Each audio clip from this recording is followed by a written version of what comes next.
ကျွန်တော်ငယ်ငယ်ကစပယ်ဟာဥကန်ထူးသူနဲ့တွေ့နာမည်ကတော့ကန်ထူးပဲလူကတော့ကန်မထူး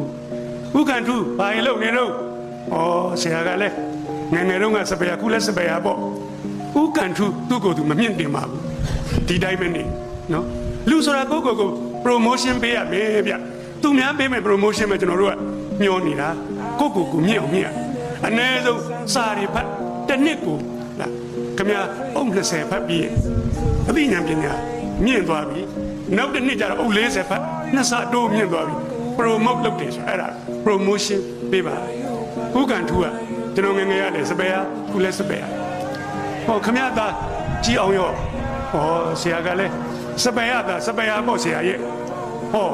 ဥကန်ထူးကသူ့ကိုယ်သူမမြင့်အောင်မကဘူးသူ့သားသမီးကိုလည်းသူ့ရဲ့မြင့်အောင်မမြင့်နိုင်ဘူးခင်ဗျားတို့ကလည်းအဖေစပယ်ဟာသားစပယ်ဟာကိုကျွန်တော်ကမကျေနပ်လို့ပြောတာဥကန်ထူးကချီးမွမ်းတာမှတ်လို့ဘယ်ကမလဲဆရာခုကျွန်တော်သမီးကြီးကမွေးတဲ့မြီးကလေးလဲစပယ်ဟာပဲခင်ဗျသွားပြီပေါ့ကျွန်တော်တို့မျိုးနွယ်ဆက်တွေအဲ့ဒီလိုသာဖြစ်ရင်တော့ဒီလူမျိုးကဘာမှာတုံးပြီပေါ့နှိပ်ရှုံးပြီပေါ့